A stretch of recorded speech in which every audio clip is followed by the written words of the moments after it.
Alrighty, and we're on. So I'm here with Peter de Prinzio today, and so we actually only met a couple of weeks ago, and it was for a good friend of ours, Rob Fletcher. It was his 61st birthday, and we had a bit of a surprise for him, and he was saying how he didn't get to celebrate his 60th because it was right smack bang in the middle of COVID.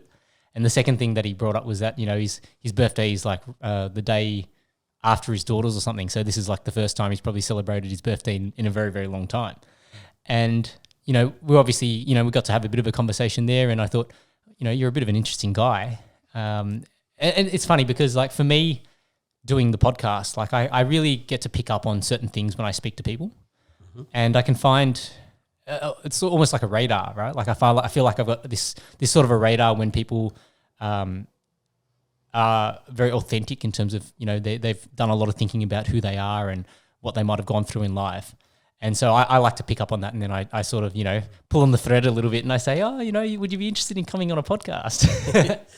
Yeah, thanks, Johnny. Look, it's a pleasure to be here, and thank you for inviting me. And I love sharing my story because that's part of my purpose, which you'll hear during the conversation. And so it's great to be here. Thank you. So you like to identify as an inspirational speaker, yes, as opposed to a public speaker? Yeah, or motivational speaker. Because I think in the 80s, 90s, motivational speakers were the big thing, and I realised that when I became a speaker, that I didn't want to be classed as or known as a motivational, but an inspirational. Now, people ask me wherever I've been interviewed and magazines and radio stations, they say, well, what's the difference? And I said, well, a motivational speaker, without having to go at motivational speakers, but I can motivate someone, and they can be motivated for a week or two, and then they may hit an obstacle or an adversity or something in their life, or something, they get bad news, and they'll go back to that dark place or that mindset of being negative. So that motivation will last for a certain period of time. Yeah, I suppose it's like something, motivating someone to go to the gym, for instance. Yeah. They'll do it for a week or two, and then it's a cold morning, getting up at 5, it's raining, it's windy, and they go, oh, you know what? No, I'll stay in the bed. See, so you lose that motivation. But when you inspire someone through your story or through whatever it may be, that inspiration is in it's in your belly, it's in your soul, that no matter what, you're inspired to keep going. And that's the difference. And through my story, I inspire people. And that's why my brand of the NVGVUP stands for Never Give Up, is basically that, to never give up, no matter what you face in life. It's interesting you mentioned that, right? Because I remember, so when I was in high school, the school had organised like a speaker to come and speak to us, and I don't remember the guy's name. I don't actually remember the full depth of his story anymore because it was so long ago. But what I do remember was this guy was missing both of his legs, and I think he competed in whether it was the Paralympics or something like that for weightlifting, and was extremely muscular up top because he'd walk around on his hands and do everything with basically no legs. And I still remember that. In terms of did that motivate or inspire me? I think what it helps me to reflect on is that, there is always somebody out there that probably has it worse. That's right. Right? And then I think the other lesson that I sort of glean from that is that you should never really be envious of another person's life because you don't know what they've been through. That's right. Right? So, whenever we meet somebody, we're meeting that person in a particular light, in a particular setting, and we're seeing a snapshot of that person. And it's really easy to go, oh, wow, this guy seems like he's got it all, right? But then, you start to scratch a little bit at the surface and you realise, what did it cost him to get there?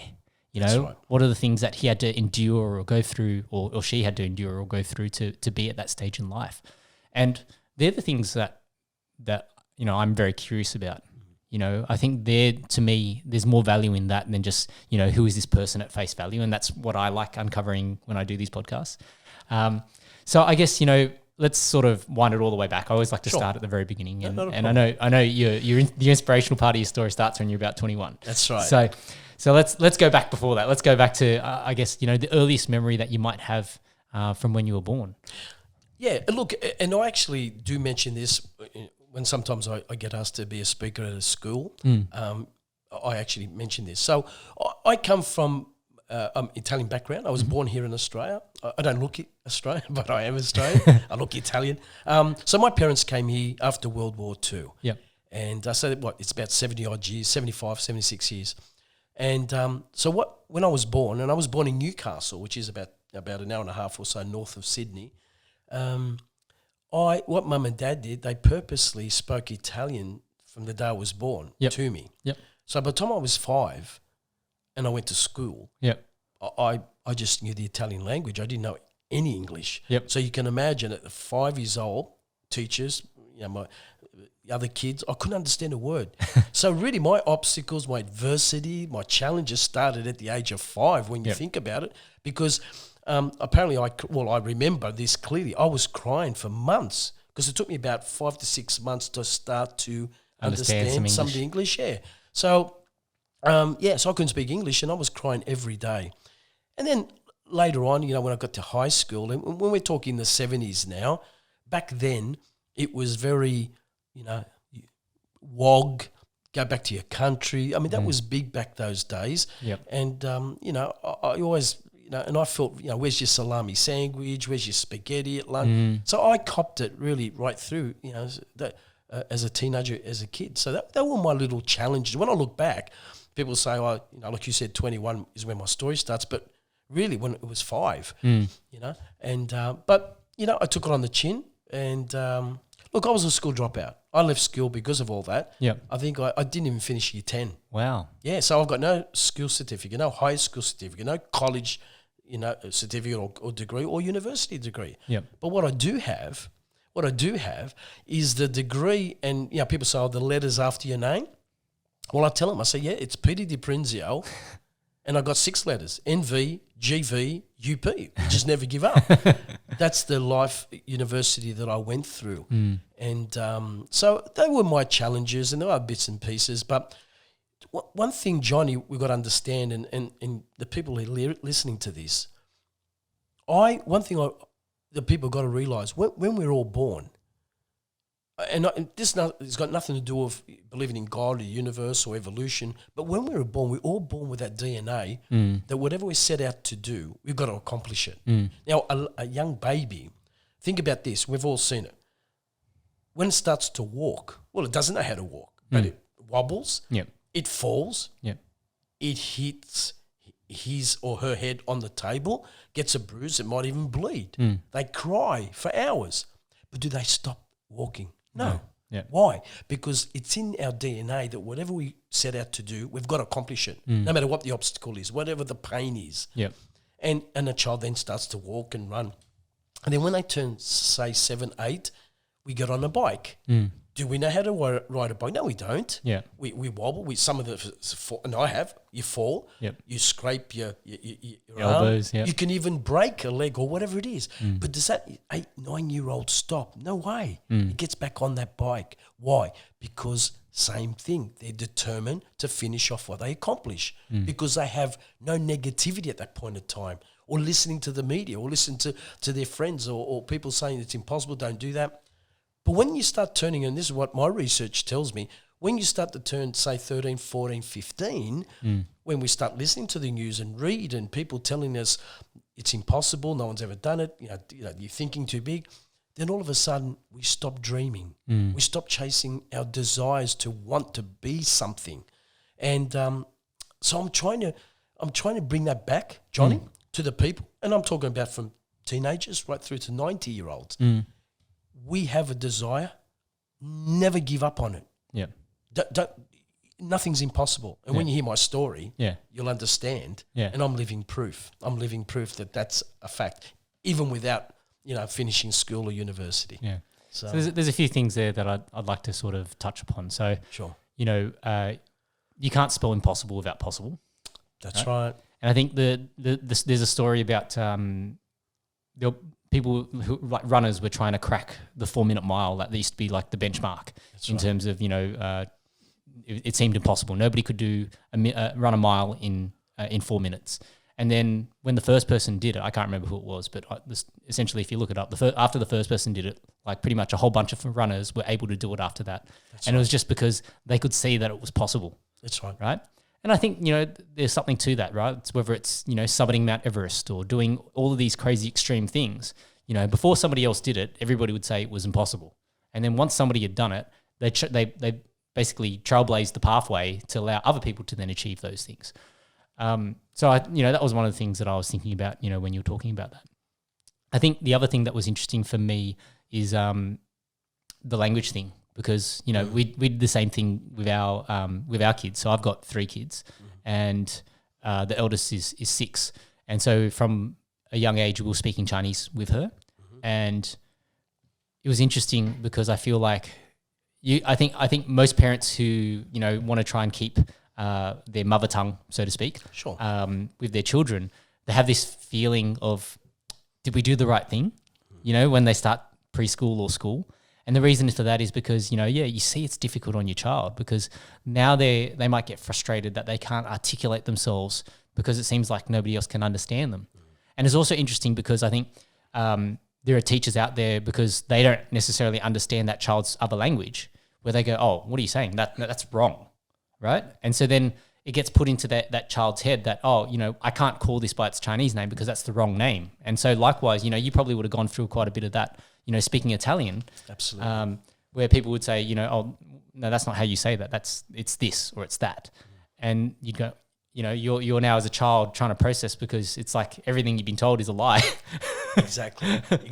Oh, look, what, Johnny, I look back now and I thank them for it. That they did speak Italian to me, because now I know 2 languages, Yep. So, excuse me, so I just got a cough. You're good. Sorry.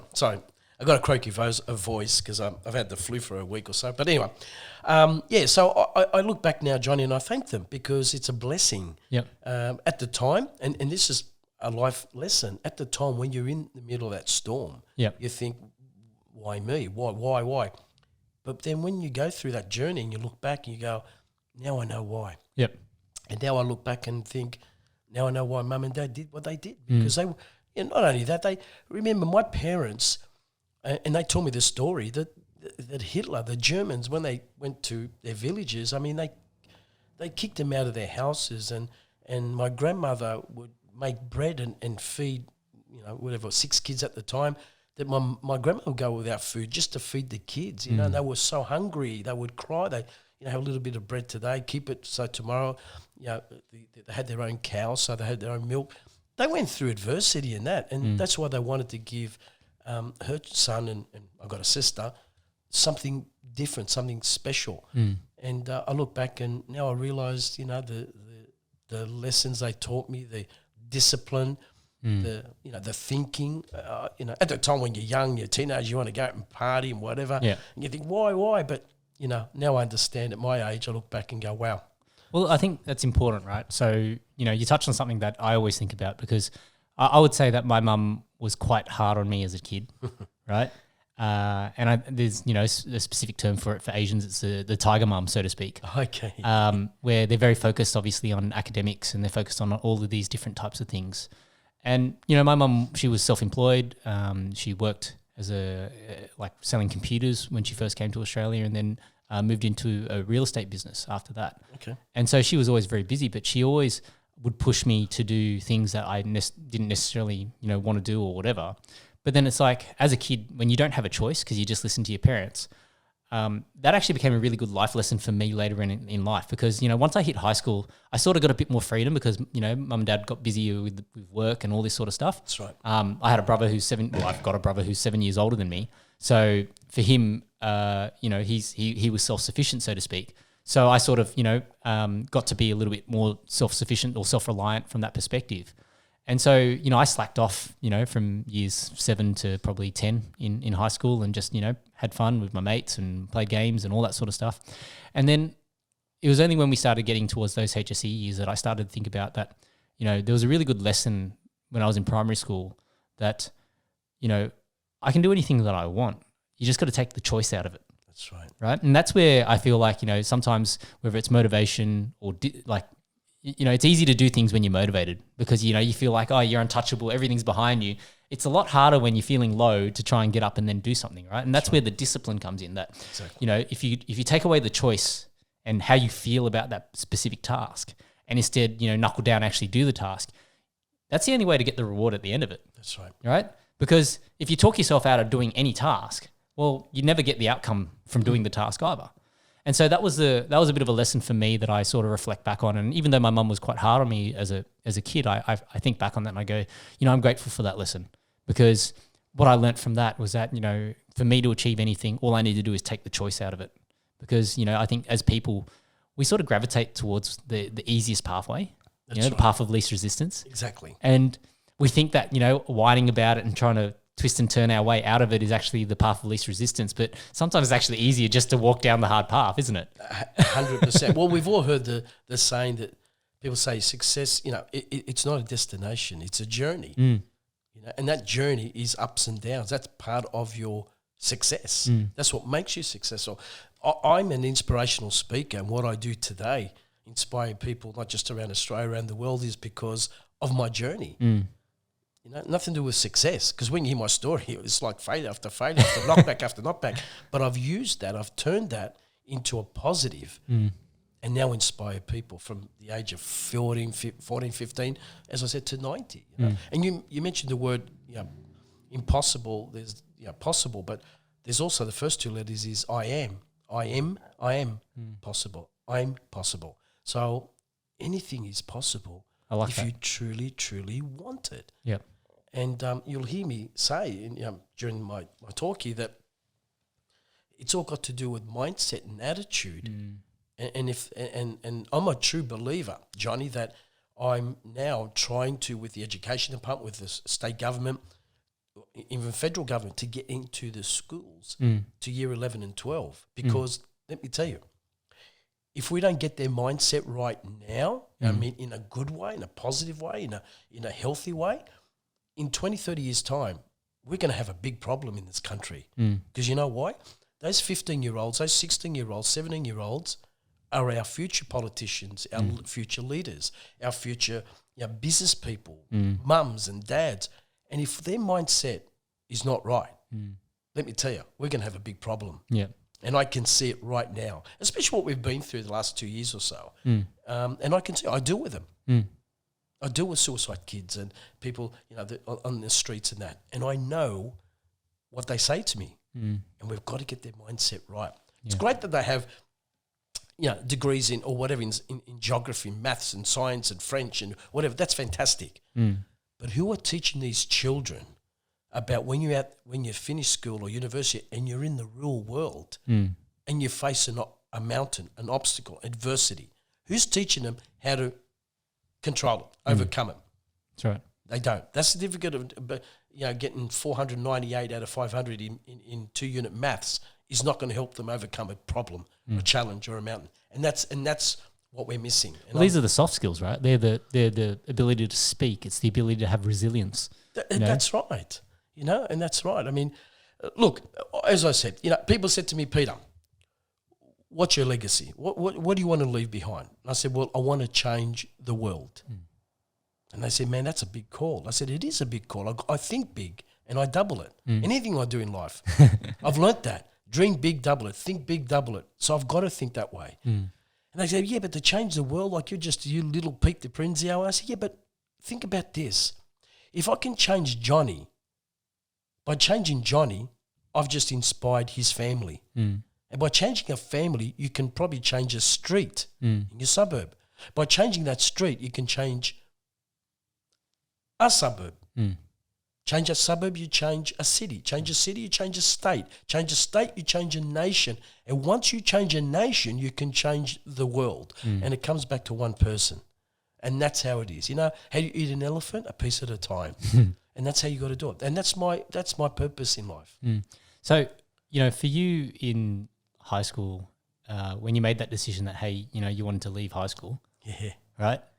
How did you tell your parents? What did your parents say? Yeah, well, I tell you what happened. See, my father being Italian, what a lot of the Italians, when they came out here after World War II, what do? They were either carpentry or concreting, right? Yep. So my father was both.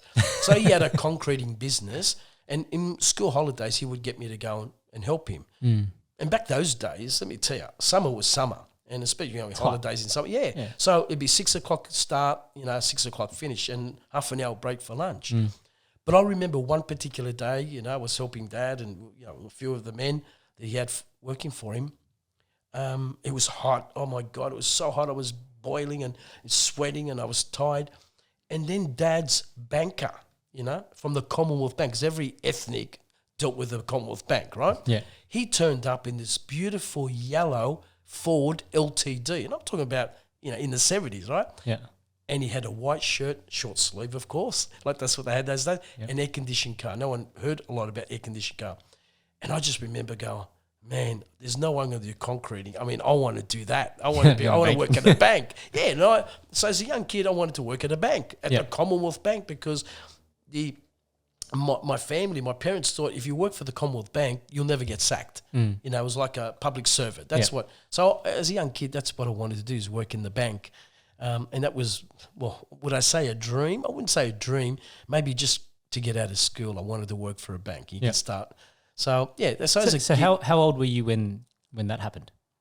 Oh, well, that particular case, I was about 14 or just before 15, yeah. Okay. So it was about 6 months later I did leave school. Yep. I did leave school. And I actually worked for a local pizza place because I needed to get a job. Yeah. And, and I worked pretty much 7 days a week at nights.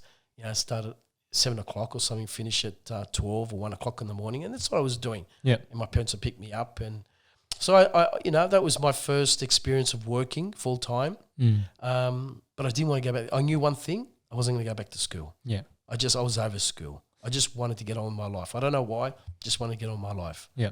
And then do you think that was, because of the environment, like the kids, or do you think it was more just, academics didn't resonate for you, the subjects that were available? I think, Johnny, a bit of both. I think I wasn't the brightest. When I say the brightest, I look back now, I was, but I hated maths. I hated maths. So I could never pass maths, but I was very good at, it was called TD back then, which stood for technical drawing. So, I was good at doing that for some reason. It's funny, when you enjoy something, you're very good at it. When you don't like something, you're bad at it. Yeah. And, but yeah, I think a bit of, growing up with that, the English barrier, getting told, go back to your country, even though I was born here in Australia, I'm an Aussie and I love Australia.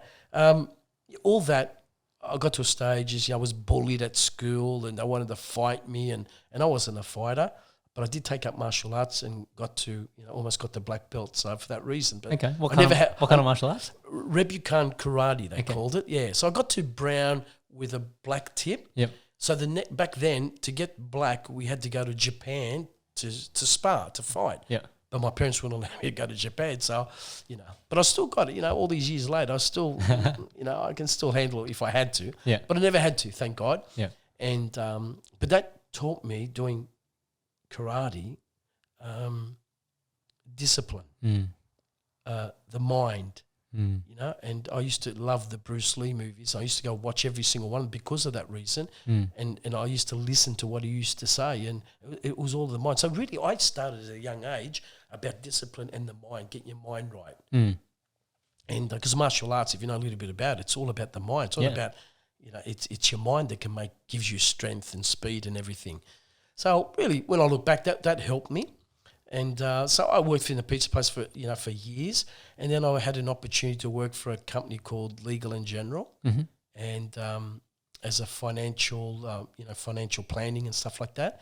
So I took that opportunity and I started to work for them. Okay. And So then from I'm curious, like what you remember about the workplaces, because I think, when we reflect back on the places that we've worked, some places have a great culture and great people and others don't. For you, in the pizza shop versus, being at Legal in General would be two totally different environments, right? 100%. Absolutely, 100%. The guy I was working for, nice guy, typical. He was, we call him off the boat. We're allowed to. See, I'm Italian. I'm allowed to say. So he was off the boat guy from south of Italy. So Calabria, Calabria, so they were the real hardheads. And I remember one particular night, this is the sort of environment I was living in, we had a couple of rowdy guys, this and that, and he had a short temper, my boss, and he'd say to me, okay, Pete, what I want you to do is go around the back way, go at the front, lock the front door. And I said, but why? He goes, just go and lock the front door, because they were the only ones left in the thing and they were a bit rowdy. And I remember that, okay, so I went there and I locked the door.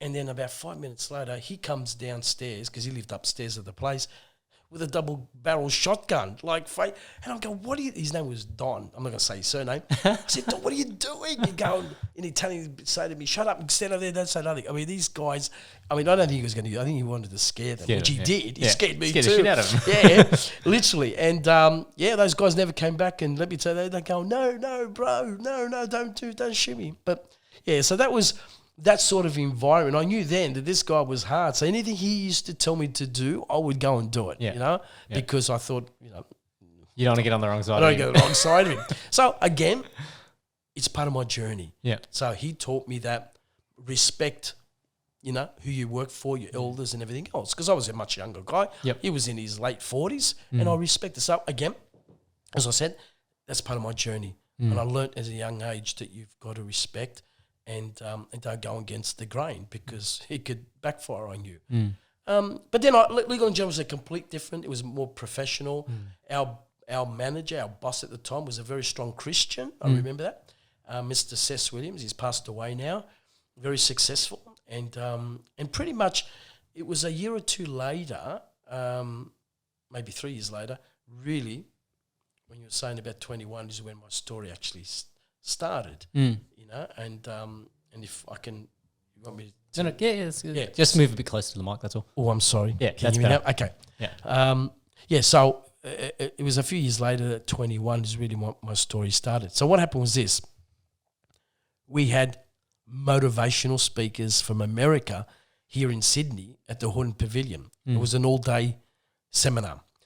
And on that day, they had a guy by the name of, and some of your audience or your listeners will probably know them, a guy called Dr. Norman Vincent Peale. He wrote the book, The Power of Positive Thinking, which actually changed my life.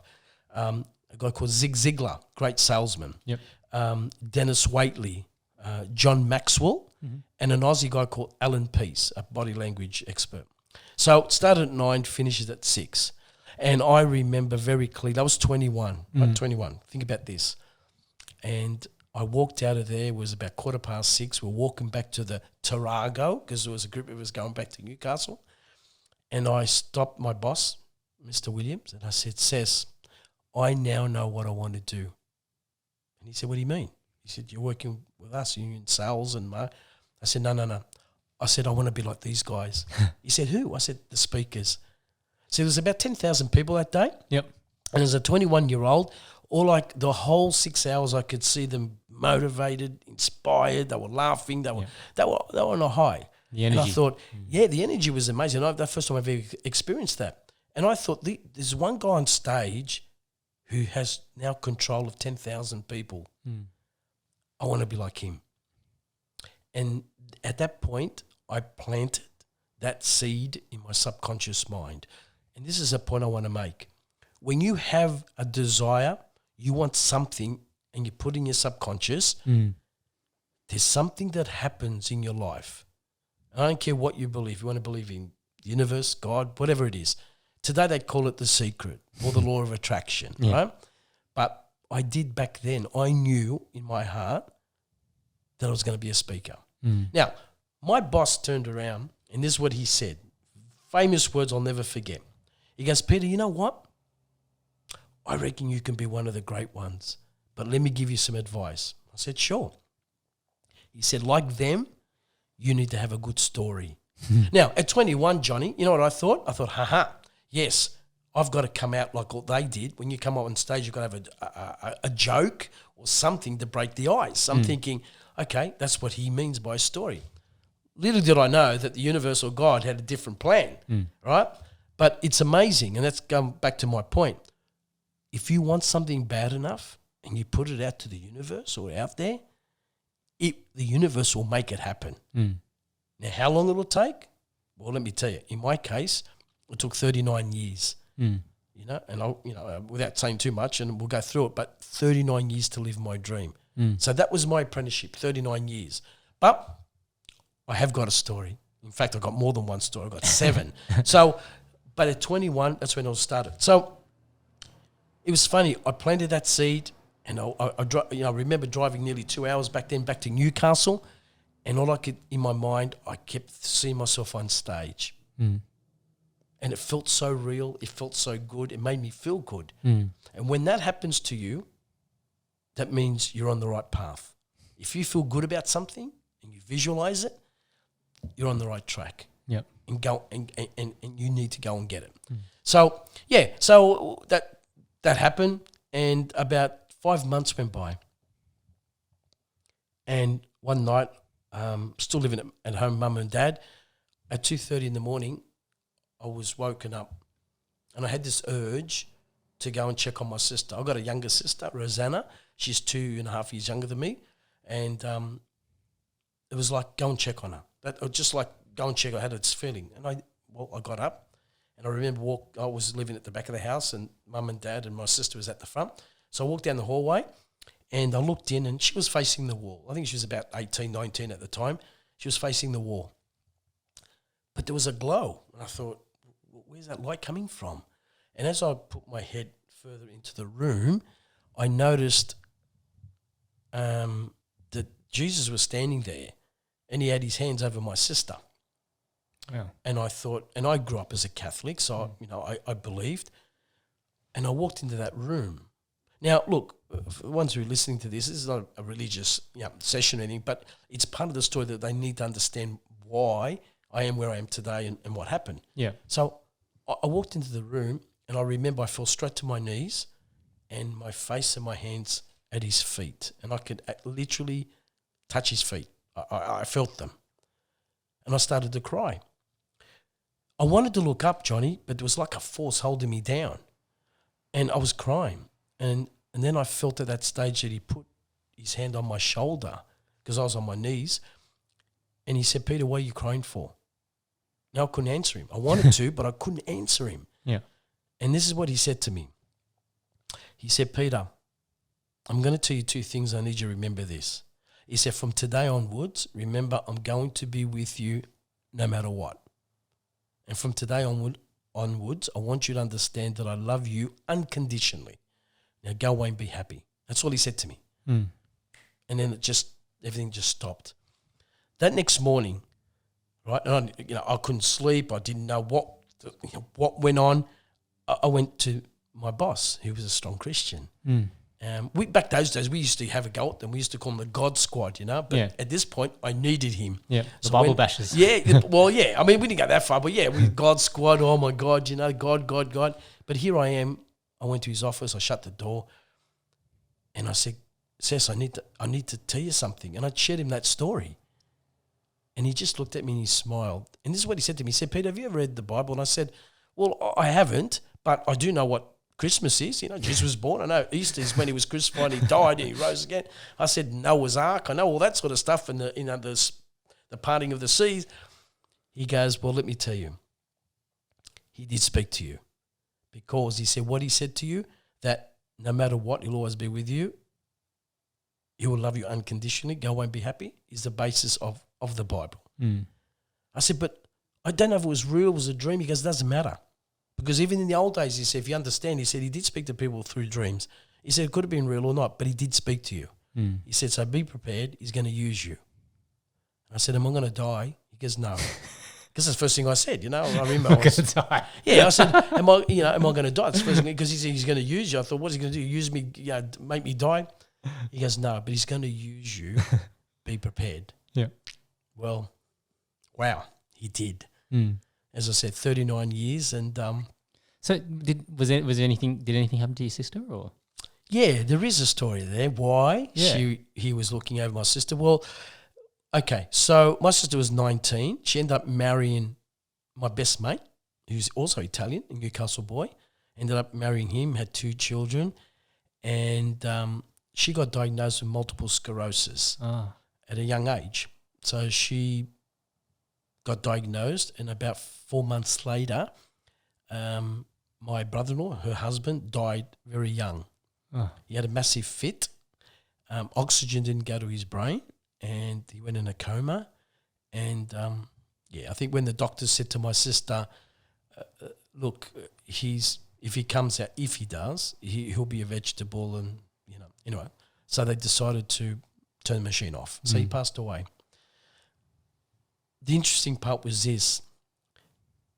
The day before the funeral, I was at my sister's. And like what happens with the Italians, with ethnics, where all the family get together. Yeah. And the aunties that have a day of each of making or cooking food for us. So the day before the funeral, I was sitting there, everyone was quiet, they were crying, and my sister was opposite me, just like you are now.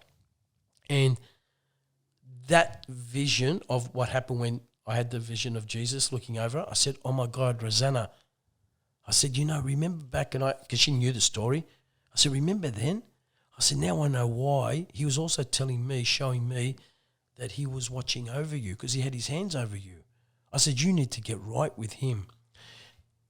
And she reacted and said, what are you talking about? She goes, I've got multiple sclerosis. I just lost my husband, young. I've got 2 young children, 6 and 8.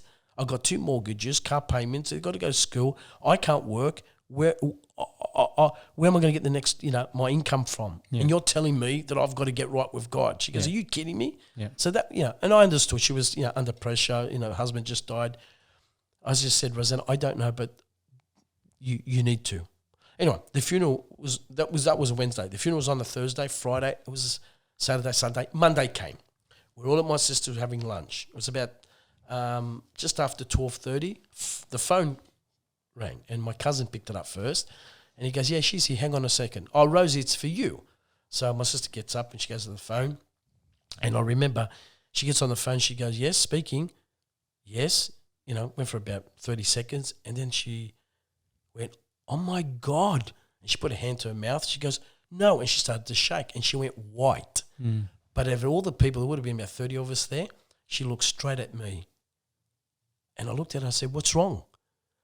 She hung up and she said, I just got a phone call and they just said to me, that there's $1.4 million coming in the next 14 days that I had no idea that all this happened. So what happened, Sid, her husband. And life insurance or something? Yeah, but he wasn't sick because he had a fit. He wasn't suffering from fits or anything. So it was like, not that he knew, but destiny that he would go and get his life insurance, he'd do this, he had super, that Rosanna didn't know anything about it.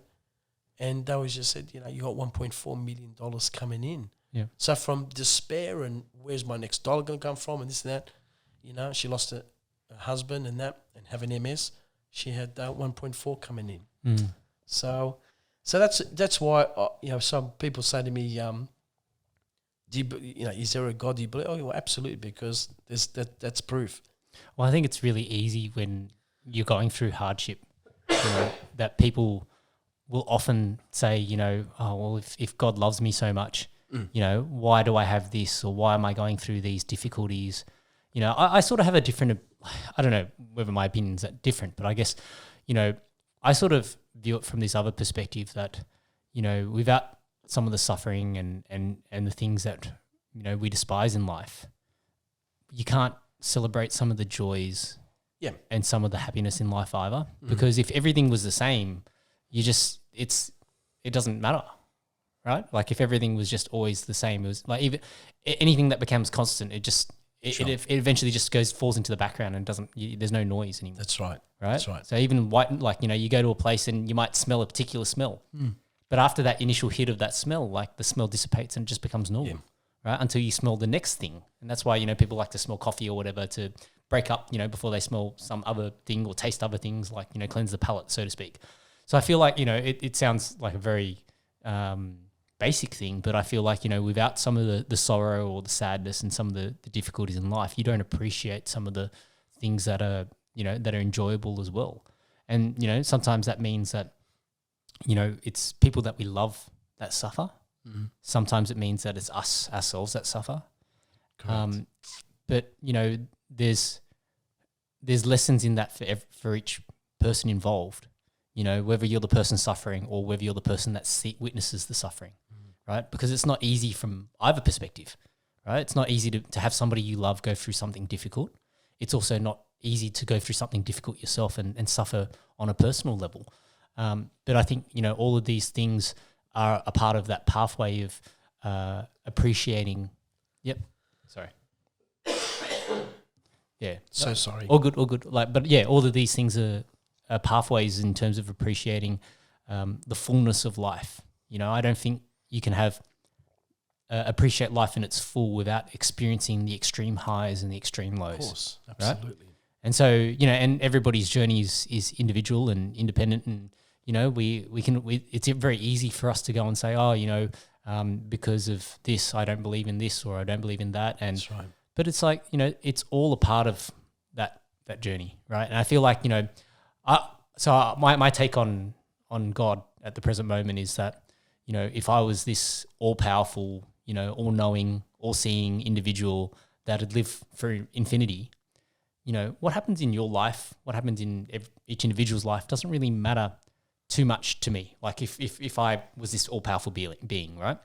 But, you know, what sort of helped me to understand what is that concept of God's love was that it's not about me. You know, I'm this all-powerful being. Like reality is, like, I wait 100 years and I've got a whole bunch of new different people in this world. I wait 1,000 years, there's a whole, you know, different bunch of people in this world. 10,000 years, 1,000,000 years. You know, all these people will be different no matter what point in history. But I guess, you know, what helped me to understand what is that concept of God's love is that, you know, he didn't do this for his own satisfaction. That's not what God's love is. God's love was giving it to you, giving you life. Right? Giving you that opportunity to experience the highs and lows. You know, what happens in your life doesn't necessarily make any impact to God at all. You know, whether we fight, you know, wars in God's name, you know, and that's happened throughout history. That's whether right. we malign God and say, oh, you know, we don't believe in him, or we do believe in him, and all of these things, it doesn't really matter per se, you know, to him as an individual, because if you had no ego, you wouldn't care. That's right. Right? Exactly. Right? But then, you know, the thing is that we as humans, and this is what, like, it's sort of what helped me to sort of understand some of these concepts, these Christian concepts of, you know, that we're all sinners and all this sort of stuff, or that we're broken. Like the point is that, you know, God may not care to himself, but that doesn't mean that he loves you any less. Right? It sounds weird, doesn't it? Because it's almost like, you know, if you had no ego, yeah, it doesn't impact you. It doesn't matter what happens in this person's life, but he gave you this life so that you can enjoy. That's right. Those things. That's right. Right. So he look, my take on it. People ask me this all the time. It's not that God gave me all these obstacles, or went through it, or gave someone cancer or financial or personal. It's not God. It's the devil. It's the Antichrist, the dark side, whatever you want to call it. Yeah, the evil side. Yep. What they do, they try to destroy, you know, your life. See, thieves don't break into a house that has nothing. Thieves break into a house that they know that there's something in there. So the devil, he knew, because 21 God approached him. He knew, man, this guy's got something. He's got a purpose. I'm going to try to destroy it. And when you hear my story, you'll understand that today, 2022, he's left me because this guy's too hard.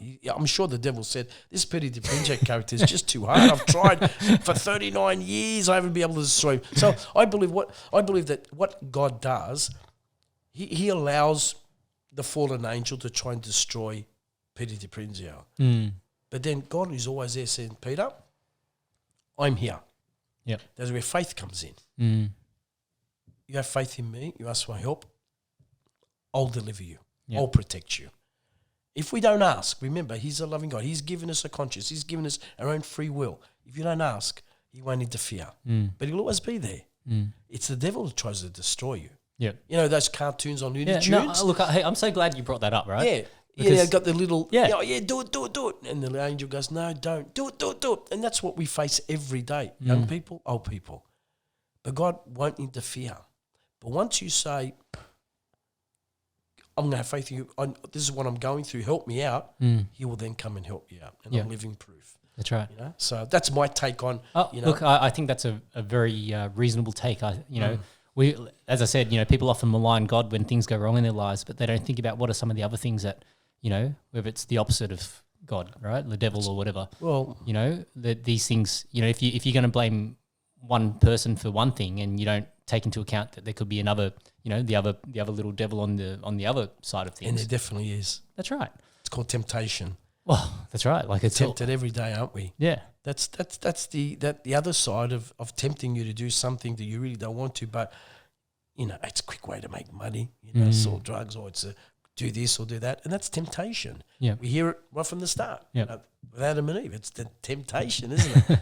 But God always say, hey, like you said earlier, He loves you no matter what. Yeah, you just got to ask Him. You just got to ask Him, and that's why He said to me that day clearly, I love you unconditionally. Now, unconditionally, if you look up the word, it's unconditional. There's no clauses. There's no line. It's unconditional. Even if you stuff up, and I've stuffed up many a times, He'll always be there and save me, and help me. Yeah, right. Because He sees that, like you said, it's real love, and look, and as I said, this is not a religious thing. It's just that He is part of my journey, and having that day when I was 21, and and I said to the universe, to God, okay, I need a story. So He did. He gave me a story to end all stories. Look, I've had journalists at my seminars, and they've made comments and written down on their magazine, Peter de Prinzio's story is like a Hollywood script, except it happens to be real. I mean, these are journalists. Yeah. They couldn't believe when they hear my story. I've had people say, wow, I've looked up, I Googled your name, but when I hear the full story, well, you've blown my mind away. Like, we need to get your story around the world. So the universe, God did give me that story, and I've got to now use it. I've got to give it back to Him. Yeah. Because He gave it to me, but He kept me alive. To be able to share it. I want to make one comment, and then I think we need to start talking about your story a bit more. Sure. So I'm doing this. There's a podcast called Bible in a Year by Father Mike, and so for me, I've never read the Bible. My wife is a devout Catholic. I'm still working out, what is my relationship with God, so to speak. That must be the school bell in the background. It is. But I thought, the one thing that I should do is probably have an understanding of the Bible, and to understand, what are the concepts in the Bible, and I guess trying to approach it with an open mind to sort of see, how does this fit in with the lenses that I view the world, right? Because I grew up more Buddhist. So I have a lot of the Buddhist lenses, and I can, I understand the concepts of karma and, some of the moralistic values of that. I have a lens that I can approach towards, what is fate and what is, free will, so to speak. And, a lens that I always talk about is that, there's a concept in the Chinese language of heaven, earth, and man, that, from the day that you're born, perhaps 33% of your life is determined by that specific moment in time that you came to be alive in, you were given birth to. 33% of your life is determined by the choices that you make as a person, so your free will. And then 33% of your life is determined by the environments that you're put in. If you're put in and surrounded by poverty, or surrounded by wealth, or surrounded by good people or bad people, these things will influence your life, right? So I have these different lenses that I, try and view things. So, for me, I think it's very important that I try and take, those, view all the different perspectives when it comes to theology and religion as well. So, but one of the episodes that I listened to quite recently, Father Mike, who does the podcast, was talking about how, God gives you these gifts, right?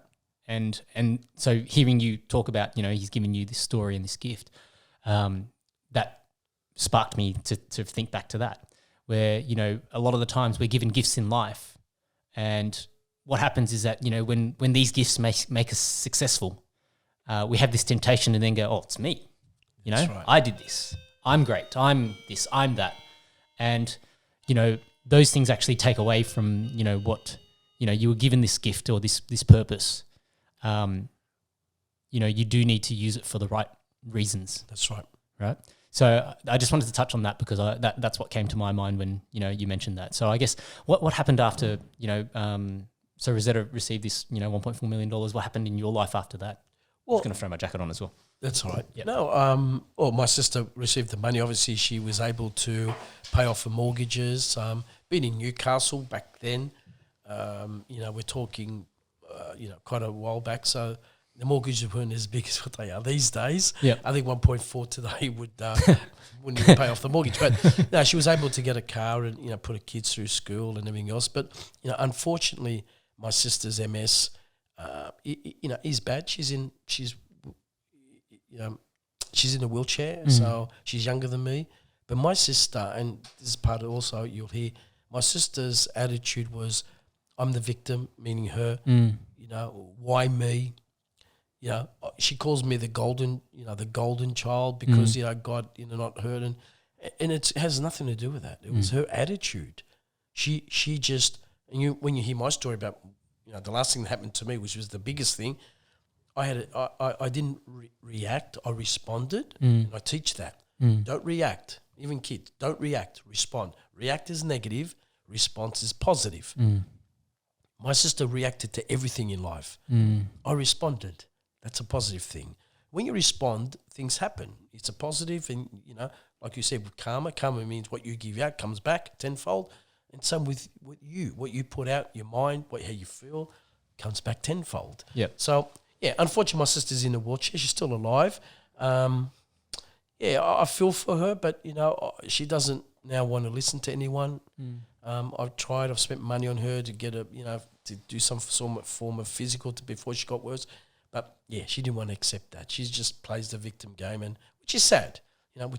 So so unfortunately, that's it with my sister. But she did get that financial windfall which she never expected it. But again, God, was there to help her out financially because she needed it. But then she just didn't care. So, and God, again, he doesn't interfere. He thinks, well, that's it. Look, going back to what you said just quickly with the Bible, look, to me, what I found with the Bible, and I never read the Bible until recently, one thing I have learned that, wow, every answer to every problem that you may have, any human may have, it's in the Bible. and that's a fact. Yeah. Some people, I'm a businessman too. I've got a business, and, and look, I'm successful in I'm not a billionaire, but I'm successful. And people say, but if you believe in God, you're a Christian, you shouldn't be, in the Bible it says money is the root of all evil. And I say to them, listen, this is the problem. People read what they want to read. I said, read the paragraph.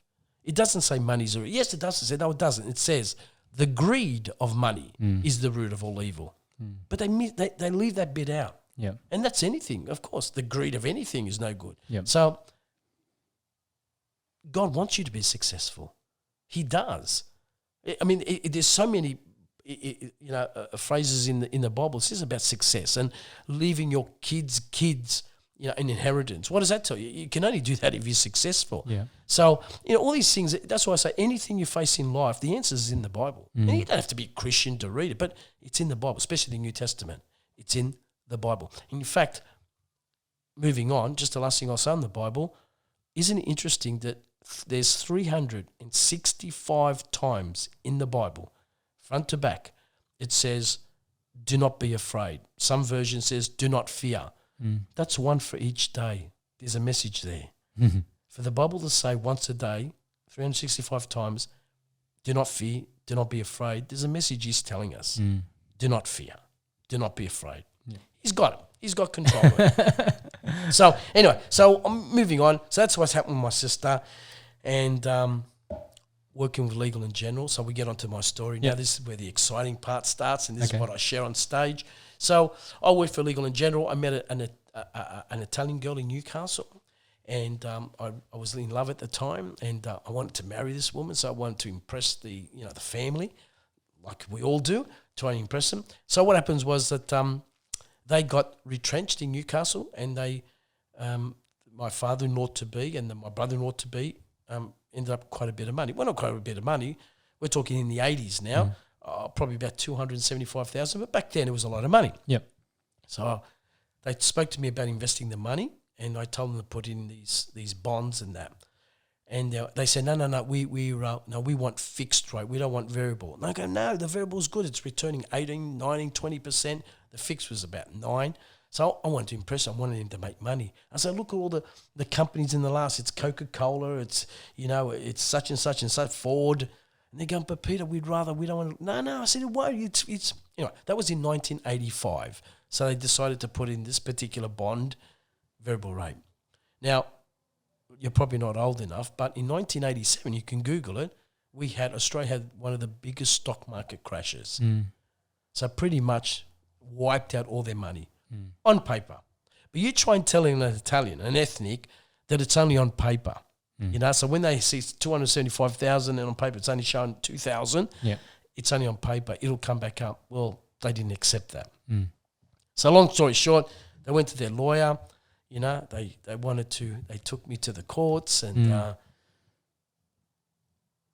the last day I remember in the court, I didn't have a jury, but this went on for 18 months, mind you, in and out. They sentenced me to jail. Wow. Yeah, 2 years. So what I didn't know, Johnny, that my barrister at the time went to the judge, because he knew Newcastle's a small town, and said, okay, well, what are you going to do with my client? They go, well, he's never been in trouble with the law, he's clean skin, it's white collar, you know, supposedly. So, because what I did, I'll be honest, what happened was I started then going to a lot of my friends and people I knew and started, you know, rob Paul to pay Peter style, you know, put the money back in, trying to impress them, which was the worst thing I could have done. Yep. So it was just double whammy.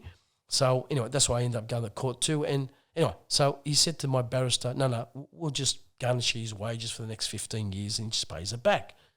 And my barrister said, no, that's not what I want. I don't want him under their thumb for the next 15 years.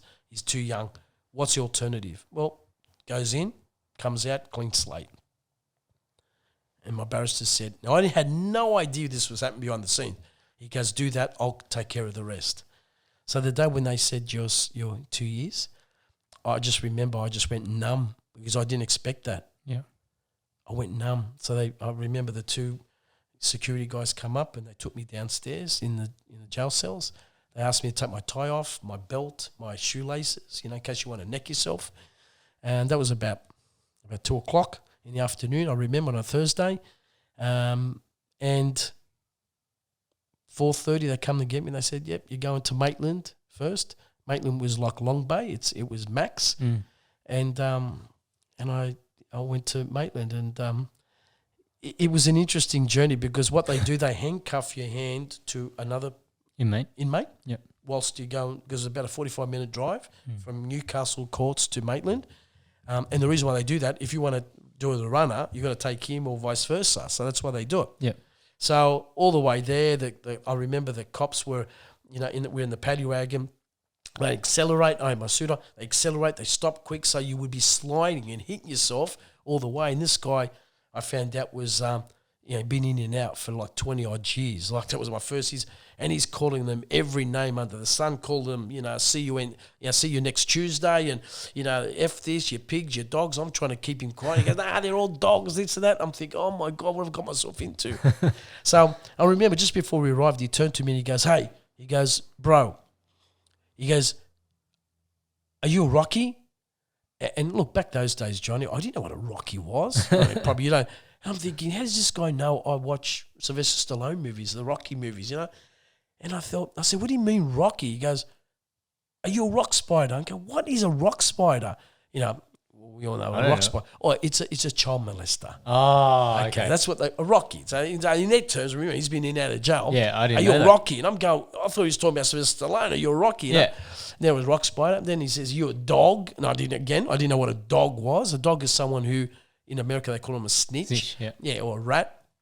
Here they call him a dog. I said, no, man. I told him what happened.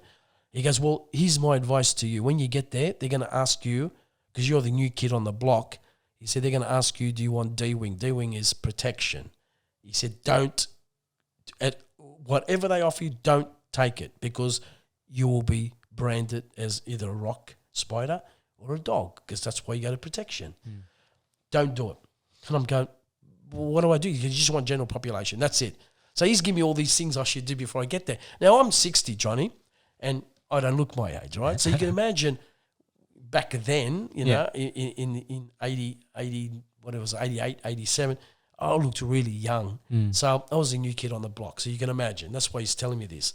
So anyway, got in there and they did the full thing, strip and squat and all that sort of stuff to see if we're carrying drugs. So they told me, they said, we think you should go to D-Wing, which is protection. And I said, no, thank you. That's fine. I remember that there's 7 of them sitting in front of me. They go, are you sure? Like you're the, and I'm going, no, I want general population. I'm cool. I'll take it. A-Wing. I did. So I did. And anyway, so without going too much into it, so first day I remember it was a Friday morning because I went in there on a Thursday afternoon, and I had my cup of coffee, the jail coffee and rice bubbles. That's what they give for breakfast. Yeah. And I went out in the general population, the yard, and I went and sat right in the corner. I thought I'm going to put my back to the wall in the corner and look and just observe what goes on. Yeah. So I had my green, because it was October, it was warm, a little green, because we're in green here in Australia. And it was about half an hour went by, and 3 bikies walked towards me.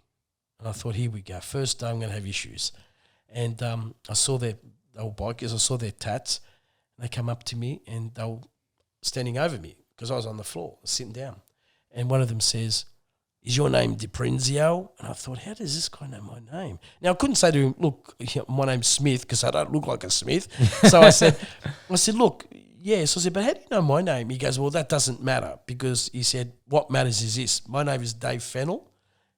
They call me Jack. By the way, I'm still friends with him. He lives at Central Coast. No way. After all these years, yeah. Okay. So he said, my name is David. They call me Jack, Robbo. And to be honest, I forget the third guy. He said, as of today, he said, you're under our wing. That's what he said to me. And I said, listen, Dave, Jack, whatever your name is. I said, mate, listen. I said, please. I said, look, I've never been to jail. I said, but I've watched movies. And I know that you do me a favour, then you want something in return. He goes, I said to him, man, I don't want any problems. And his reaction was exactly this. I'm not going to swear because I don't like swearing. He goes, shut the F up, wog. This is what he said to me. You don't understand. He goes, you know Don Geddes? Now, Don Geddes was my barrister. I said, yeah. He goes, he's been our barrister for 18 years for the club, right? He said, he tipped us off that you're coming in. So he said, we're protecting you. And pretty much, so for the whole lot of the 2 years, I never had any problem because the word got out that the boys, I was under their wing. Yeah. But here's the interesting part. What happens when you go to jail is you go to max, then you get regraded, go to medium, and then you go to minimum. So in Newcastle it was Maitland, Cessnock, then Muswellbrook, which is like a working. After 5 months I spent at max, they said, Peter, they called me up, they said, you're going straight to Muswellbrook. Not even me, so straight to minimum security. Yep. But here's the interesting part. The day I was going, so did Jack. They took him with me. No way. Yep. So he came with me when we got to Muswellbrook. So it was that was an experience because I tell you what happened. There's 270 there at Muswellbrook. I was elected as jail delegate. So I represented 276 inmates. Now, like I say on stage, it's not something I put on my resume when I go for a job. If I got a job, but I represented a lot of inmates. Yeah. And if anyone ever goes to Muswellbrook to visit someone, unfortunately, if you see a tennis court, I'm the one that got that done. I negotiated with a big superintendent. So look, it was an experience. And one thing I remember, when you get released from jail, they give you an option at 1 second past midnight, or if you can wait the next morning at 9 o'clock. So after 2 years, they said, what do you want, midnight release or the next day? I said, man, I want midnight, So that night, normally they get just 1 or 2 officers, screws, whatever you want to call them, to get the inmate and go, mate, you're getting released. And they take him down. The night that I was getting released, there was about 6 or 7 of them that turned up and walked me down. And there was some of them were in tears. Yeah. And I remember they said to me when they opened the gate, they said, listen, we never want to see you back, which I didn't, and I didn't want to. They said, but we want to tell you that we wish that a lot of the inmates were like you. That makes our job much, much easier. So I never gave them a hard time. Yeah. Again, I responded. I didn't react. And they saw what I was like. I was helping others there. There was an incident there with a bikie from the rebels. He came into my unit one night and he had a letter from his wife or his partner, and he was illiterate. He was probably about 37. Wow. He couldn't read. Yep. And he said, brother, he goes, can you do me a favour? He shut the door and he goes, can you do me a favour? Now, look, let me tell you, when you're in jail and a bikie comes in your room and shuts the door behind him, you start to panic, right? But no, he was okay. He said, can you read this? Because I'm illiterate, right? Which then I started to realise, wow, there's a lot of people, there's a lot of wasted $1 million ideas in this jail because of the situation, right? Yep. So you know what, Johnny? I sort of, what do they call it? Quickly read through the first paragraph, and I thought, oh my God, can I tell you what it was like? It was like porn on paper, because I said to him, I said, listen, bro, because that's you got to talk the language, right? Yeah. I said, bro, do you really want me to talk? This is like, and he goes, no, please read it. So it went along the line something like this: hey, babe, can't wait till you're out in 2 months' time. Yeah. The first night you come home, I'm going to do this. Like, it was full of porn, and he's getting excited, right? And I'm going, listen, man, are you sure? He goes, no, keep reading, I'm getting excited. I said, mate, don't get too excited. But anyway, so I read through the whole thing. It was 2 pages, and it was all, his eyes was lit up. He was excited. And here comes the kicker. He goes, can you write her back a letter from me? And I went, oh, no. So, I had a pad there because, you have a little desk there in the unit there. I said, what's her name? Janelle. Okay, dear Janelle. I can't wait. So I'll put down, I can't wait to be released. He goes, yeah. And looking forward to spending some time. He goes, no. He said, bullshit. He said, don't write that. Tell her I'm going to bend her over the first. Like, he started to tell me, like, again. And I go, you don't want me to write that? He goes, write it, man. I did. Anyway, the thing about that was he walked out of there and I went, oh, my God. Like, but he came back and gave me a gift to help him out. Because in jail, you work, in muscle work, you got to work, right? Yeah. And you got buy-ups, so you can buy stuff. And I don't know if you remember this, he gave me a packet of some lollies and stuff, and a packet of, they call it gollywogs. Remember the gollywogs? The biscuits, the black biscuits. Yeah, no, I mentioned that on stage. Every time I meet people laugh because, like today, if you use gollywog, like that's racist and that. And he didn't do it because I'm Italian. He just because you could buy biscuits. It. Yeah, I used to love them a cup of tea because I remember all the inmates used to buy them because I would, with a cup of tea, they were all coffee. Yeah. And, but today, if you go that thinking, woke, left thinking, and someone gives you a packet of gollywogs, I'm thinking, mate, the guy's been racist. But I love them, So, it was just, I had a bit of a laugh in that. But do you know what? Can I tell you, Johnny? 2 years I spent there, and 2 years is a long time. It was 700 odd days, right? I met so many inmates there that were there for, similar to me, of circumstances, not because they're criminals. And it's sad today that if you go, you go to jail, come out, and people brand you and they judge you. Oh, he's a crim. Yeah, you went to jail. But they don't understand, like you said, they don't understand your background. Why? To me, I wasn't supposed to, but only because it was a deal done that I came out clean slate and I went in. But I being a jail delegate for, nearly 18 months, I got to meet a lot of people who had great ideas, dreams, desires, but they gave up on life because their parents left them or because of the people told them they were no good and this and that. And I thought, wow, this is wrong. This is wrong. It's a waste of a life. It is a waste. It's no different to going to to here in Sydney, the Rookwood Cemetery, which there's 1 million people who are buried there. Just go there one day and stand out and think there's 1 million ideas and dreams buried, multi-billion-dollar ideas gone, never to be accomplished. And most of them, some of them were because of suicide. We just had that rugby league play this week, last week I should say. And you got to ask the question, why? And that's why I said to you earlier, if we don't get their mindset right now, we're going to have a big problem because nothing's impossible. Nothing is impossible, and I'm living proof of that. So to carry on, so to my story. So I got out after 2 years, and back in the 80s, I thought to myself, I've got to do something. So because by the way, with buy-ups, you can order whatever, newspaper or magazines. A lot of the inmates, 99.9% of them were ordering Playboy, Penthouse, all this sort of stuff, right? So, and it was actually on the list. It was actually printed. So you just tick, how many copies. With me, I didn't want that because I thought I'm in here. I've got to better myself. Yeah. And there was a little section there, like a notes you put. So I wrote there with a star sign. I put, "Please purchase Success magazine." That the officer came to me and goes, "Mate, what's a Success magazine?" I said, "Well, it's because no one's ever requested that, but I did." So whilst I was in there, I was reading stories on people who became successful.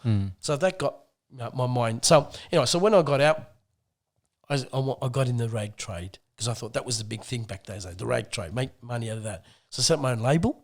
And so I set up my own label, and I ended up being in Newcastle. I was introduced to a guy called Paul Harrigan, who is a rugby league player. Yep. They call him the Chief. Yep. Back in those days, him and Laurie Daly were the two big stars. You know, they just signed multi-million-dollar contracts with Nike. They were both the state of origin and, you know, the Australia. Anyway, so he met up with me with his manager, and what he said was, okay, I want to set up my own label, which it was called The Chief. Can you do this, tops, jackets, that? He said, you do everything, I'll buy it off you. So you set up the embroidery, you set up I want T-shirts, I want, hoodies and stuff. And I thought, this is my ticket to freedom. Yeah. I thought, yeah, great. So I went and did that. But I didn't have money because I just got out of jail. I set up, my own label, so I didn't have a lot of money. So I went and borrowed $20,000. So I had it all set up, ready to go, and I get a phone call. He goes, Peter, can we meet up at that same cafe there in Newcastle in Derby Street? He said, I need to have a chat to you. I said, no problem. So I drove there, got there 10 minutes early. He turned up. He was on his own this time. He goes, listen, I need to ask you something. I said, sure. He goes, is it true that you've been to jail? I said, yeah. I said, but that was like 6-7 months ago. He goes, look, nothing against you. You're a great bloke. I like you. And this is not, don't take it personally. I'm thinking, well, how the heck you not take it personally? What are you about to tell me?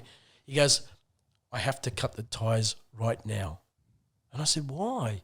I said, did I? He goes, no, it's not you. He said, but think about this. He said, the media, if they get whiff of that, they'll have front page, the Chief, Paul Harrigan, in bed with an ex-crim. He goes, and I just can't afford it. My manager, you just can't afford it. He goes, I'm so sorry. And I remember that point, he stood up, shook my hand. He said, so sorry, man. He said, but I can't do it. And he walked away. So I'm thinking, not only was I just, now my dream shattered, I've got $20,000 debt. I've got all the Chief stuff, which I can't sell because I don't own it. Yeah. I was shattered, absolutely shattered. So I brushed myself off, in a sense, a week or two later, and said, that's it. I'm leaving Newcastle because I'll never let me live it down. I'm going to Sydney. And I moved to Sydney. Yeah. And that was about 27 years or so ago. And I started a new life here. And I met a girl from Bankstown, because that's where I went and stayed when I first got here. And I got married to her. I had a baby girl. And my father got diagnosed with cancer. And I remember on Boxing Day, I was in Newcastle looking at, went to visit him, and my child was about 4 months old. And I said to him, Dad, listen, I'm going back to Sydney. I just sold my property at Ashfield because we just bought a property at Breakfast Point, if you know where that is. Yep. Excuse me. So I'll be back in a few days. So I remember he grabbed my daughter's leg. And back then, little babies, when they're real fat, they got Michelin. At the time. Yeah. So I could see him keep squeezing my daughter, and the fat was between his little fingers. So so he said goodbye. I said, I'll be back in a few days. So I left. By the time I got back, my mother called me. She goes, listen, when you left, your dad turned around and said, I'm not going to see my son. I'm not going to see my daughter-in-law or my grandchild. She goes, John, his name was John, they're coming back in a few days. No, I'm not going to see them again. So sorry. Okay. And I thought, Mum, don't worry about it. He's tired. Let him go. We'll be back in a few days. We'll come and see you, right? 2 hours went by, and the phone rang again. And it was about 9 o'clock. And my wife at the time answered, and she said, "Oh, Peter, it's your mum. It's your cousin. You need to go back to Newcastle now." I said, "What's wrong?" Because your dad's not well at all. They want you back there. I said, "Now on my own?" She goes, "Yeah, I won't come because the baby's asleep. You go." So I get in the car and I'll drive, going back to Newcastle. So what they didn't tell me was that my dad actually had already passed away. But they didn't want to tell me because I had to drive nearly 2 hours at night. Thinking about it, yeah. Yeah. So I turned up then, all my family, I knew. When I parked, my cousins, my family, they're all crying. So I knew that he must have passed. And I remember I walked into the room, my mother was crying, and I had all my family there, and I looked at him, he was still there in bed. And I just said to myself, this man, he every second weekend in Newcastle, when I was at Maitland Jail, it was about a 45-minute drive. He would drive every weekend. Muswellbrook was 3 to 4 hours drive, so it was every fortnight. but he would do that for 2 years. I said, here he is. He come, to come and see his son behind bars, and now I can't do anything to help him back and say thank you, like he's passed. And I didn't get a chance to say I love you or to say bye to him. So I was totally shattered, absolutely shattered, because he was he was my father, and he taught me so much. Yeah. So I remember I went back to Sydney, and not long after that, I find out that my wife was having an affair. Oh. And not only did she have an affair that particular day, this is 2007, she took my daughter, and to this day, I haven't seen my daughter in 14 years. Wow. So she was 4. Yep. She's now 18. I haven't heard from her, seen her, nothing. 14 years. And I do know where she is. We're only now we found out I've got a private investigator. But because when we went through, she left me, she was having an affair. She sent me divorce papers, but we didn't go through the courts. So we sold the property, and she took the money and paid the debt and everything else, but we didn't go through the courts. So that was probably my fault. So, so I haven't seen my daughter in 14 years. I haven't heard of nothing. And that was in 2007. But what happened was in 2008, I then went to that dark place. And I got diagnosed with clinical depression. I was on antidepressant tablets. I was on sleeping tablets. And I remember one day I just couldn't cope anymore. I went down to $7 to my name. I was living in the car for 2-3 weeks. So I decided that I would end my life. So I drove to a place out west called St. Mary's. I parked in the main street. I wrote a suicide note with a photo of my daughter. And and I took 70 to 73 tablets. And they were all my antidepressant tablets. About 6 or 7 sleeping tablets. Panamex, Panadol, Panadine Fort. Like I took it all at once with a bottle of Mount Franklin water. Yeah. Excuse me. I remember I put the seat back in my car and looked up in the ceiling, and I said, God, I know this is wrong, but I can't do it anymore. Emotionally, I can't cope. Sorry. And please forgive me. Now, I looked at the time, Johnny. It was 12:30. It was 12:30. I put my seat down, and this is how crazy it was. Like, it was March, so it was warm. Here I am. I wanted to end my life, but I put the windows down in my car because it was really warm, so I wanted some fresh air to come in, right? Like, that's my mindset at the time. But here's a strange part. It was about 20. I felt like 20 minutes had gone by, and I started to feeling tingling in my whole body, and I thought, okay, this is it. I'm about to go. Yeah. At that point, that's all I remember. At that point, all I heard was this. Knocking. And I opened my eyes, and there was a policeman at the window. And through the little gap, he said, excuse me, sir. He said, can you please put down your window? So I did. I was still laying down because, as I said, I put my seat down. And at that point, he put his hand on my right shoulder, the same shoulder that Jesus put his hand on when I was on my knees, when I fell to my knees at his feet. And this is what he said to me. He goes, Peter, sorry, he didn't call me Peter. He goes, sir, he goes, I want you to promise me something. And I said, okay. He goes, promise me that from today onwards, you keep smiling and you're happy. And I looked at the cop and I said, okay. He goes, no, promise me. I said, I promise.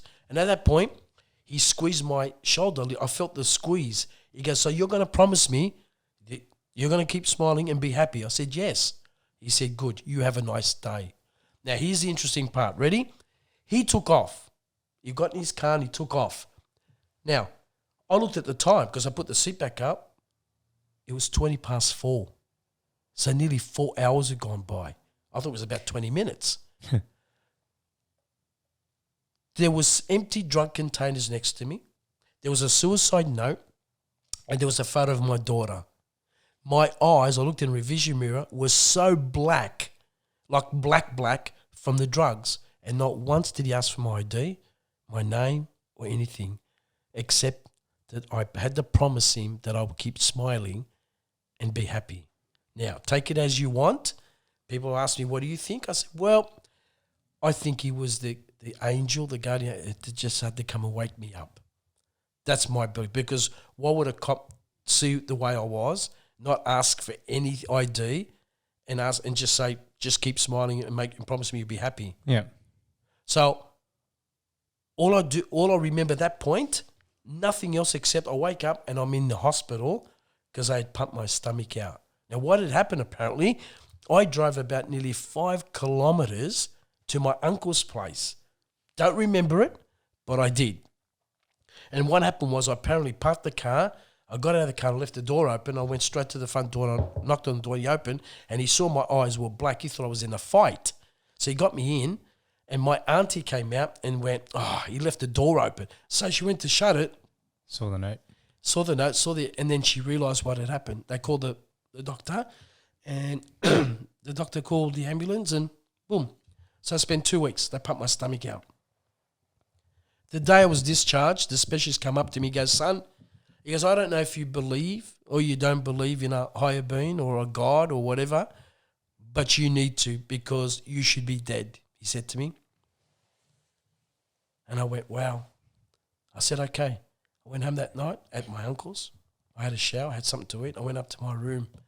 I remember before I went to sleep, I got on my knees and I said, you know what, God? You kept me alive for a reason. I said, thank you. You do your bit, I'm going to do my bit. And I started to come back. I started to do things. I started to make some money. So all of a sudden now I'm focused. And again, I'm shortening everything. There was a few other things that happened. But in July 23rd, 2014, I had my biggest obstacle mountain I had to face. I got diagnosed with terminal stage 4 cancer called multiple myeloma. And they gave me a short time to live. And they said there's no cure. And multiple myeloma is a bone marrow cancer. Okay. And they said that I wouldn't be able to walk whilst I was alive. I was at Westmead Cancer Unit. And I remember the oncologist that night came up with 2 doctors. And they said, this is your diagnosis. If there's anything you'd like to ask us, please ask us now. All my family were crying. And I said, yes, there is, doctor. With all due respect, there is something I want to say to you. I said, see that piece of paper? I said, it's not going to happen. He said, excuse me? I said, it's not going to happen. I said, I'm going to beat this with my mind, power of prayer, faith, law of attraction, visualization. And I remember I said that, exactly what I said to him. So I said, no. I said, Lord, you respect, not going to happen. Now, at that point, I was on morphine. And I'm sure he looked at me thinking, mate, the guy's off his nut, doesn't know what he's talking about. Yeah. He said, look, we'll be back in the morning. You have some sleep and rest and we'll be back. He's walked out. My family, my cousin, they're all there and they said to me, they're all crying. They're going, Peter, are you stupid? What's wrong? Do you understand how serious this is? You're saying to them this and that. And I had to stop them then and there. I said, whoa, stop. I said, listen to me. Listen to me very carefully. If I'm to accept what he just told me, I'm going to die. I said, I don't want to know. I don't want to accept it. Let me do what I have to do. From now on, my partner was there too. I said, you look after the nurses. You talk to the doctors. I don't want to talk to them. I want to do what I have to do. That first night, Johnny, I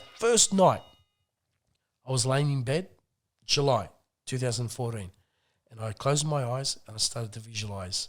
1, I would be on stage sharing my story. 2, that I was completely healed. I would actually visualize space invaders. Now I'm a bit old, I'll show my age. There's little ships in my body shooting off and killing the cancer cells in my body. Yeah, I would visualize that literally in my body. Now, people laugh at that. I would say, but you know what? It worked. So what happened was I spent a month in hospital. Whilst I was in there, by the way, and at my show, if people come to an opportunity to come and see me, you'll see a video and you'll see a slide that they came after 2 weeks with a walker. I was on my back for 2 weeks straight. So they washed me, they fed me, they clothed everything whilst I was in my bed. And they said, we need to get you, the doctor said, we need to get your blood flowing so we can get you on the edge of your bed and put you down, put you back up, and then that's it. The second time they did that, on the edge of my bed, I had my arms resting on the walker. And I just had this urge. And I looked at my mother, I looked at my partner, they knew what I was thinking. I said to the nurses, I said, I'm going to walk today. They said, no, you can't. I said, no, don't tell me I can't. I'm going to walk. But Peter, you don't understand the bones. I said, no, you don't understand. I said, I'm going to walk with or without you. I'm more than happy to sign a waiver to get you. I'm going to walk. Well, it's on video. I got up and I wasn't walking normal. I was, sliding my feet, but I walked around the ward twice. The first time I went the front of the reception, the nurses started to cry.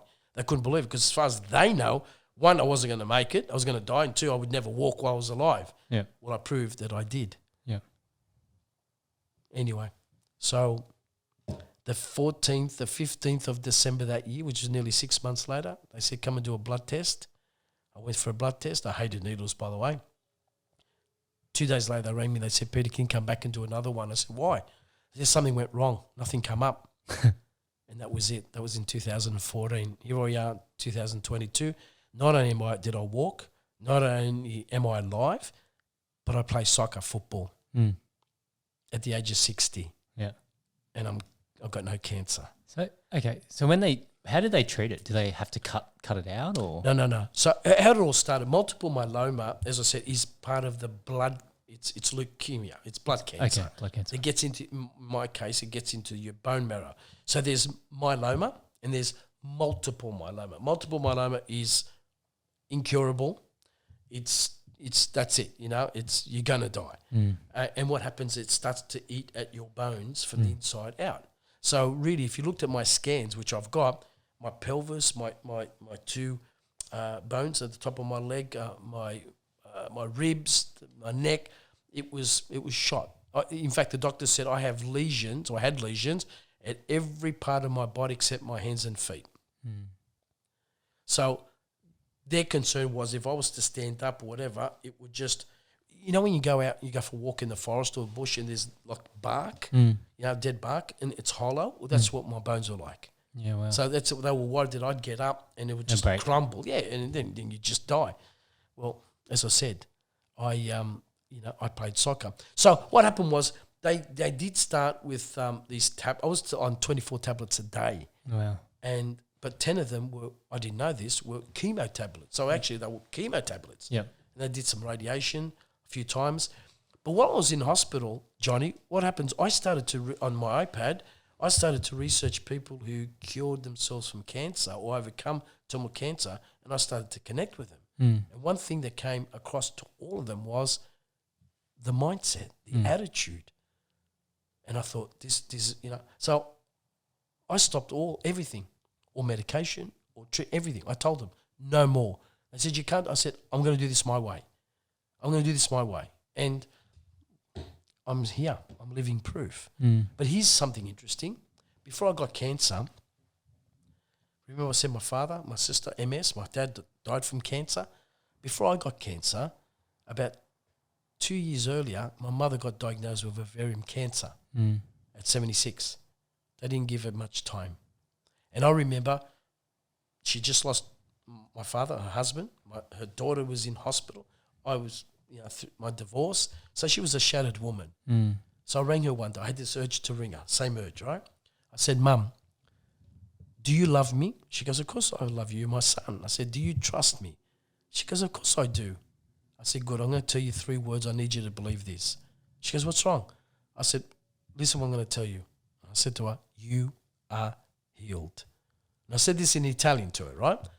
And she said, what are you talking about? Now, she knew the story, what happened. Remember when the vision of Jesus and that? So she knew that was very close to God. She goes, what do you know that I don't know? I said, all I'm telling you is you are healed. Now, you just go away and believe that. Now, my mother's never went to school here. She left, when she was 7 in Italy because of World War II. She'd never been to a seminar, motivational seminar, inspirational seminar, never read the book, The Power of Positive Thinking. She doesn't know anything about the secret, the law of attraction, except that I said, you are healed. And because she loved me so much and trusted me, she believed it. Her body responded to that. My mother's now 87 and she has no cancer. The doctors gave up hope on her. And that just shows you the power of the subconscious mind. that my mother, because her son that she loves said, you are healed, she believed it, the body responded to that. And there's a lesson there. Going back to what we said right at the beginning, nothing is impossible if you truly believe it. My mother's living proof. When she gets a chance, she comes to my events. I get her to come up on stage and people cry because they see the living person of an old Italian woman that she overcome ovarian cancer when the doctors gave up hope on her because of 3 words: you are healed. Yeah, it's crazy. It's unbelievable, right? When I think about your story, especially overcoming something like, terminal cancer, essentially. So I had this experience once, and it doesn't really pale in comparison, right? But essentially what happened was I used to do a lot of performing at Chinese New Year, doing lion dancing and things like that. And one year it was Year of the Dragon. And so I did this performance where I was doing some fire breathing. And so, to fire breathe, you need to ingest kerosene, and you spit kerosene onto a flame to shoot it out. And it was just unfortunate timing, because what happened is the time that I was performing, it coincided with when the fireworks started going off. And so I had just taken a swig of kerosene, and then I was like, oh crap, like the fireworks are going off. So I've waited like probably, 3 minutes or so until I couldn't take it anymore. And I was like, okay, I need to spit this. I need to just continue with the performance even though the fireworks are going on. And I got through the performance and I was fine, that night. But the next day I was a wreck. Like I at first I thought I was just sick, like I'd gotten the flu or a cold. Like it didn't really occur to me that I'd probably poisoned myself having kerosene in my mouth for that long, and then breathing through your nose and just sort of, inhaling the fumes and having it sit in your mouth and absorbing through your mouth tissue. But I remember, I was so ill for like 3 or 4 days after that. And I didn't see a doctor. I didn't do anything like that. And it's probably not the smartest thing to do. But for me, all that happened, because I thought I was sick, I literally just rugged up in bed and sweat for 3 days, with a massive fever. It's probably the sickest I've ever been in my life, right? And then I was fine. So it was just one of those things. But I remember when I was sick and I was lying there in bed sweating, I was like, yeah, I'm going to just cook off whatever this virus is, like almost like in a little mini sauna under the blankets, right? And I was just there sweating and shivering and sweating and shivering and it was probably kerosene poisoning, not a flu. But that was sort of that experience that I had, in terms of trying to use my own mind and go, okay, I need to really fight this, whatever it is. But there's a few other things that I want to touch on, and especially, that story about your dad, squeezing your daughter's leg. It just made me think back. So part of the reason why I started the podcast in the first place was in 2019, one of my high school mates committed suicide. And, it was just after Easter. So Easter Monday, it was me, my friend Adrian, and Ivan, his family, and my family, and we were having dinner at Ivan's place. And, that night, it just seemed like old times. We were high school mates. We just talked about, life in general and all this sort of stuff. And the last ever photo that Age ever took was holding my son. And I had that on my phone, and I was like, I took this photo and I sent it to him after, and it's just, I don't know, I just always think back about that, because 5 days later he committed suicide. And it wasn't necessarily the first time that he tried. Like he obviously had been going through some difficult things throughout his life, but when you were talking about the medication thing and swallowing all those pills, I still remember, there was a point in his 20s where he did the same thing. He swallowed a whole bunch of tablets and tried to end his life. And I remember, when, they pumped his stomach and he was in ICU, and I went with Ivan and maybe some of the other guys were there as well. And as soon as I saw him, I burst into tears. He was this guy that, one of my best mates, right? And just looked like a shadow of himself. And, I still remember sitting there, with him and at the time he had some tics, he would be very shaky. It was like shaking.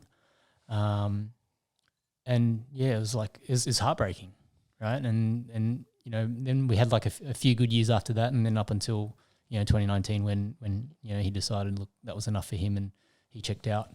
It was just one of those things, like I think back, you know, that brought up that memory for me in terms of, you know, your father, like, you know, squeezing your daughter's leg and then knowing that, hey, you know, he's not going to see you guys again. You know, I always think back and I wonder, you know, like me and Ivan, we always talk about, you know, was that Age's way of saying goodbye to us? You know, that he came out that night, you know, acted like nothing was wrong, and then 5 days later, you know, jumped in front of a train. Like, there's no coming back from that. That's not a cry for help. That's you. There's finality in that. There's no coming back from that. And it's interesting because, you know, he also was quite. I think you know, Age was quite Christian in his perspective as well. You know, and when his brother went through his journals and things like that, like he had some Bible verses in there and things like that. Okay. And like I think there's a couple of things that I glean from Age passing away. You know, it made me take a lot of stock in terms of, you know, when are we truly gone from this world? And so what I started to think about was that, you know, and looking at my own kids growing up, was realizing that, hey, first of all, I didn't really know much about my own family history. So, you know, one of my goals when I started the podcast was to have a chat with my dad. Sure. And I did that in episode 3, which was great. And then the other part of it was then, yeah, like it's there's a Disney Pixar movie called Coco, and it's about a boy celebrating the Day of the Dead. And then, you know, like it's when you're truly gone is when you're forgotten. And so, you know, part of the reason why I then started the whole podcast thing was that, you know, I wanted to make sure that, you know, I could share some of these stories and talk about some of these things.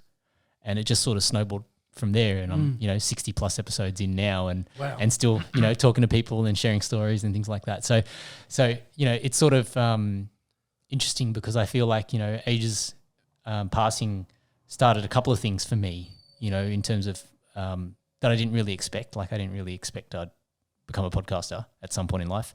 And I think it also made me start thinking a lot more about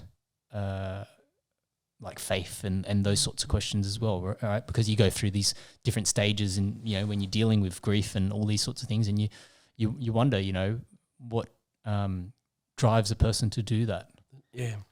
Well, I've been to that dark place, and that's why I say to people that,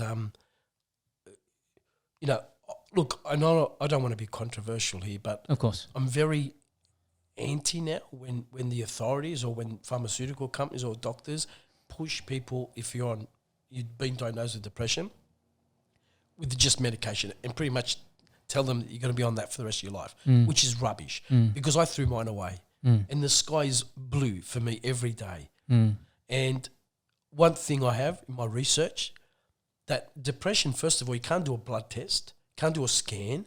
It's just some questions a doctor asks in their surgery. You know, this, and if you tick, the majority of them, you got depression. So they put you on medication.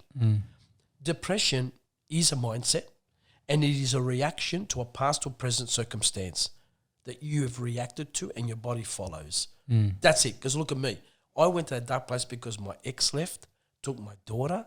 I wasn't working. I went down $7 to my name. That's why my book that I'm writing is called My Last $7. And I went to that dark place. And that dark place means that when I was sitting in that car and I said to God, forgive me, because I can't emotionally, I can't do it.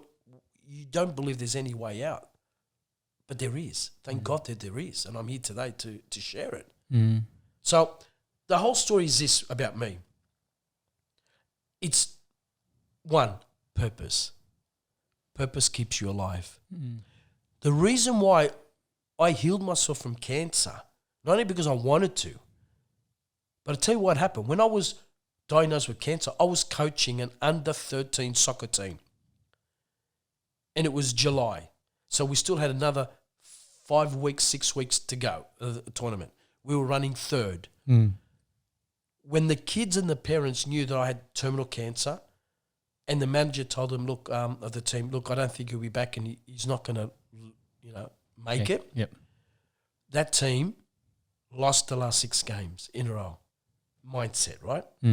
So they didn't make it. They ended up 5th. They didn't make it to the semis. Yeah. But that last day, my partner was there. And the kids, the captain of the team went up to my partner and said, can you please do us a favour? All the team, there's about 14 of them. We want to leave a message for Peter, an individual message. So she had a mobile phone. She took these kids' messages. Yeah. So she come to visit me that Saturday afternoon at Westmead. She said, look, the team lost again and, they're out. But she goes, but you need to see this. I said, what's this? She goes, just put your headphones on and listen. So for about, give or take, 8 minutes, 10 minutes, all I saw was my team giving their messages, things like, we miss you. We want you back. We love you. You're the best coach ever. It was the only time I got really emotional. Even now I get goosebumps saying it. And at that point, I swear to you, I turned to my partner and I said, this is it. This is purpose. She goes, what do you mean? I said, I'm going to stay alive. You know why? There's something, remember what I said about a child? There's something I need to fulfill that I didn't accomplish. And that's getting that team to a grand final. I'm going to get that opportunity. 2014, I planted that seed. I got out, as you know, I was healed, went on my life. 2017, I get a phone call.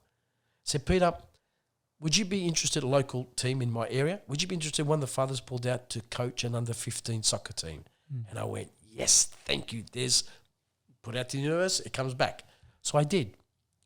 What I did, pre-season, March, I mean the end of March, I had all these new players, new parents, and I shared them my story about the cancer and that, and I said, guys, you listen to me, we're going to get to the grand final. They're all looking at me going, man, where's this guy coming from? How does he know we're going to get to the grand final? Well, let me tell you, 2017, we got to the grand final. We won. 2018, to prove a point, I said to them at the beginning of the season, not only are we going to get to the grand final, not only are we going to win the grand final, we're going to become minor major premiers. We did that. Third year, we did it again. 3 years in a row, and then I walked away. The club, I got coach of the year. The club has never had anyone like me. I've never had any coaching certificates, nothing. But I taught these boys about the never give up attitude, purpose, being a winner. Remember, a winner was once a loser that never gave up, right? And I taught this about my boys. I've never ever seen a group of boys and a group of parents crying when I said I might be back. Even when I was giving my pep talk, right? There was this, and I'm not saying this or due respect, there was this Chinese guy. We had a Chinese player. He was a good little player, little Edward. But the father, the post, would always be recording me on his iPhone. Always. So up there, he listened to me. And I said to him, I said, that's okay. He said, come, because he said, I said, no, keep video, it's okay. He goes, look, I hope you don't mind. He said, but what I do, I own a real estate agency in Kellyville. And he said, I go down and I record you, then I edit, whatever, and I use it at my sales meeting on Monday, and my sales have gone up 35%. He said, thanks to you. So, yes, that's the story I share with him on stage, but that was purpose. Yeah. And that's why, before we finish, one thing that your listeners have got to know, you have purpose, that keeps you alive for anything. It keeps you going. 2, if you do not control circumstances around you, circumstances is going to control you. And that's anything, financial, personal, health, mental, whatever. If you don't control it, it will control you. Never react, always respond. And the main thing is never, ever give up, no matter what. You use those things in life from today onwards, I promise your listeners, they will succeed. Eventually they will overcome their mountain, obstacle, whatever it is, and they will succeed. But you've got to use that. Out of curiosity, and I think, a lot of people would think about this, right? If they haven't identified what their purpose is, if they don't know what their purpose is, how do you find your purpose? These are I guess that's the magic dust that you got to try and work on, right? It's not, I don't think everybody truly knows, that, hey, this is, the purpose that they've been put on this world for. You know, even myself, right? Like, so when I say that, you know, I'm going through a period now where, you know, I was in the automotive industry for 17 years, had a beautiful career in the automotive industry. And it's like, you know, I could go back. Yeah. But is that really all that there is for me to do? You know, and yes, like, you know, being in the automotive industry is great because it ticks, you know, many boxes. It ticks the boxes of money. You know, that I make great money for my family and all those sorts of things. But then I always think about, you know, money isn't the be all and end all. You know, just like we said before, you know, it's not necessarily the money itself that's evil. It's the greed of money or the love of money that taints it, right? And so, you know, I look back and I go, yeah, like I'd love to buy these things, but for what purpose? That's right. Because it's not really like, you know, it's adding any value to my life. So how do I increase the value of the time that I have available? Well, I'm in a position now where I don't earn any money, right? Okay. But I have all the time in the world. Okay. Right. Yeah, well, and so, you know, I use that time for my kids, and you know, I'm fortunate, you know, that I was smartish with my money. That, you know, I'm okay. You know, like I'm surviving, right? But you know, when it comes to purpose, it's a very broad brushstroke. You know, you can find purpose in anything, but then how do you know which is the right one? Yeah, look, I do a lot of mentoring with people, and one of the things, this comes up all the time, you know, how do I find my dream, my desire, my purpose? Yeah. Well, one thing I've learned, like I said, I'm no university degree, but this is what I've learned. I got a piece of paper, and I wrote down the things, and I say to them, have an open mind. Don't limit to yourself what you want to do. You want to put an astronaut, you want to be an astronaut, just write it down. But write it down. What happens is you write a list, right? And then you look at it and you go, okay, what's priority? You know, and then you start to cross out the ones that you really don't want. And you're going to come down to the last 5 plus 3, 2, 1. And you'll find that one will bring a smile to your face. And you put the for and against, and you'll find that that's your passion. Because remember what I said to you before, when you know something and you're happy with it, and you have the, oh my God, yes, that's it, there's your purpose. Even though I might have a list of 20 when I first start off. But when you start going through and say, okay, well, an astronaut, will I? Oh, no, okay, cross that out.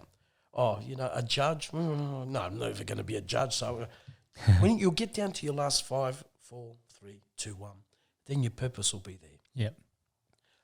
With my cancer and that situation with that video of those 14 boys, my purpose came to me straight away. Stay alive, you're going to coach again. That got me excited, even though I was in hospital, even though it took a few years.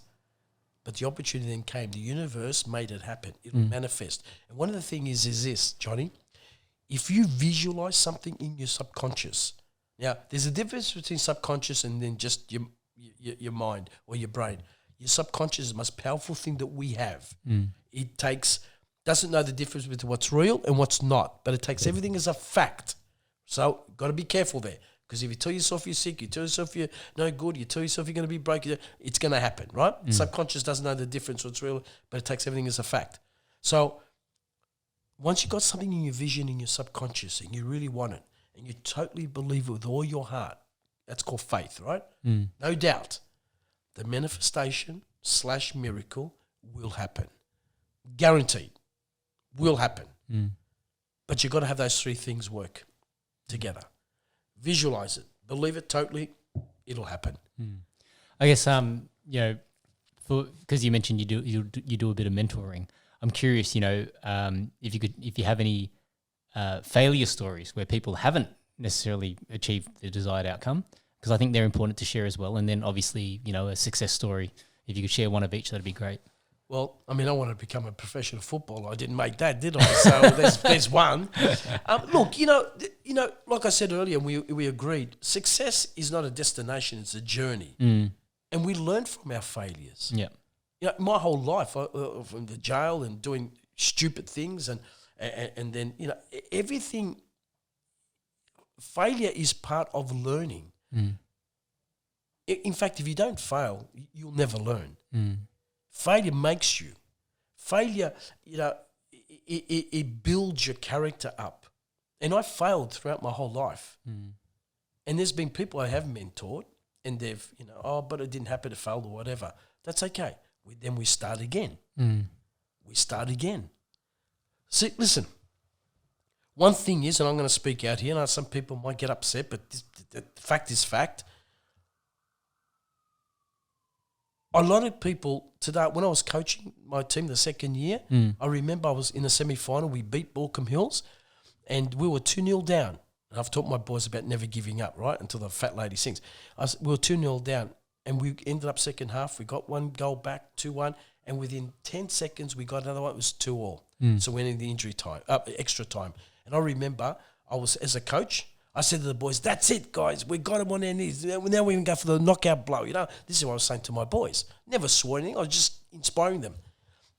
I had a couple of the parents behind me from the other team. One of the ladies says, excuse me, coach, excuse me. Can I talk to you for a minute? So I went up there and I said, yes. She goes, you shouldn't be doing that to the boys. I said, doing what? It's not always about winning. I said, what do you mean it's always about? She goes, I'm a school teacher, and let me tell you what we do at our school. If there's a race and Johnny comes in last, we give him what they call a participation award. Certificate. And I said, that's the biggest load of rubbish I've ever heard. I said, you know why, madam? I said, with all due respect, if that's your attitude and that's the attitude of the education, the government, I tell you what you're doing. You are creating failures in your life. Yep. I said, I'll tell you the reason why. Because if you say to Johnny, that's okay, you participated, but you failed in a way, here's a certificate. Yep. I said, that's like saying now to these kids, that's okay, go and get married. But if you 1 divorce, 2 divorce, 5, 6, 7, but you're trying. Or you start up a business and you fail. That's okay, you're trying. Yeah. No, it's not about that. I said, I'll tell you what it's all about. Same Johnny in a race, he comes in 5th. Yeah, he came in last. Johnny, bad luck. But you know what? You're going to get back on there. You're going to race again. This time you're going to come in 3rd. So not 1st, 3rd. Then 2nd, and then until you win. Because remember what I said earlier? A winner was once a loser that just never gave up. Yeah. I said, that's what I teach my boys, right? And that's the way we should teach our kids. Yeah, you could fail, whatever, but you get back on that horse. Yeah. And you try, and you keep trying, and you think big, you double big, you reach for the stars, you'll never come up with a handful of dirt. That's life. It is about winning. Everything in life is about winning. It's not funny. Straight away, but eventually you have to win. Yeah, no, it's funny because I have a pretty harsh statement that I still stand by. I used to always say to my wife, second is just the first loser. Yeah, that's exactly right. But isn't people that don't like that now. But it look, but John, isn't it true? It is about winning. Life is about winning. Well, you don't always win either, right? But you need to. So when I say that, right, life is about winning, absolutely, right. But it's also about learning from your failure. Exactly. Yeah. So being the first loser is an opportunity for you to learn. And I always tell this story because I think it's important because. When I was competing in martial arts, so one of the first fights I ever did, I won, right? And the problem with winning at that point in my martial arts time was that actually then covered a lot of the, it gave me a mindset that, hey, I've won before, I can win again. I don't need to change anything. I don't need to improve anything. I don't need to get better at anything. That's right. Right? And then that actually then led me to more failures than, if I had lost the first one and then made the necessary adjustments. So I think it's important because, sometimes, you getting an early win is not always the best outcome that you could possibly have. Yeah. It's winning after you've put the effort in, that you've made the adjustments, that you've done the self-reflection, that you've done the work, right? That you've put you've adjusted your mindset, you've gone back to the drawing board and gone, okay, this didn't work, that didn't work. Sometimes if you win too easily, you don't appreciate it either. Absolutely. That's what I said. And this is the thing, people go, oh, yeah, you can have all the talent in the world, but I'll take the person that works hard every day of the week. Exactly. Over the person with the talent. Well, didn't I say it took from 21? Yep. It took me 39 years to live my dream. Yep.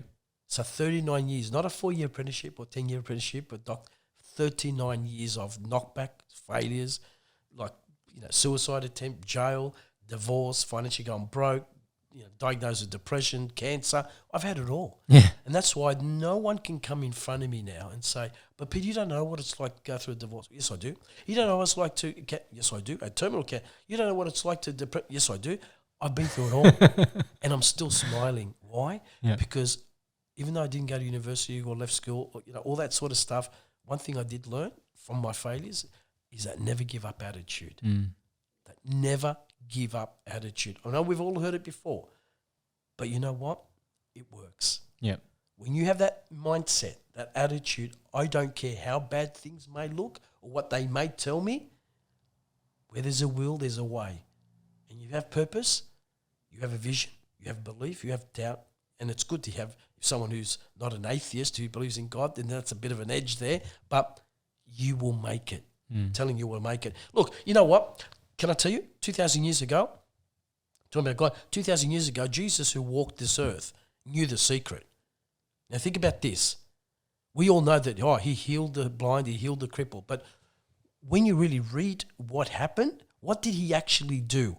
If you were blind, he would touch you and he would say, Johnny, believe you can see. Now open your eyes and see. If you were crippled, he would say, John, believe you can walk. Now get up and walk. So what was he doing? He knew the secret. He knew it. You know what it was? Make you believe it. Now it'll happen. If you didn't believe it, you wouldn't see. You wouldn't get up. So he would say it's called mind over matter. It's called the power of positive thinking. It's called the subconscious. Believe it and it'll happen. And that's why sometimes you see these preachers, they touch. And a lot of the people that go to those places, some of them say, they were actors, some of them were real, but a lot of them, remember this, they went there knowing they were going to be healed. When you have that in your subconscious and you believe it, that when I get on that stage, he touched me, I'm going to be healed. It's not that he's healing you, it's you, your subconscious, your body's responding to your belief. And that's why most of the times people get healed. Because you're believing, you're going there for that purpose. Not happens to everyone, but it does. And it goes back to what you said. We have to go through failures. We have to go to that gym, and when you do your weights, you do 10, you've got a personal trainer. I used to have one. I used to do 10, and the 9th, 10th was hard. Then he'd say, okay, 3 more. And it's burning, 3 more. Those 3 more worked a lot more than the first 10. That's when you build mass and everything else. It's when it's burning. It's when you want to give up. It's when you thought that's when it works. And life's the same.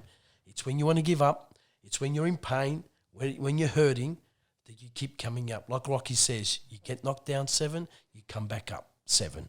That's it. You keep coming back. Doesn't matter how many times you get knocked, you keep coming back. And I kept coming back.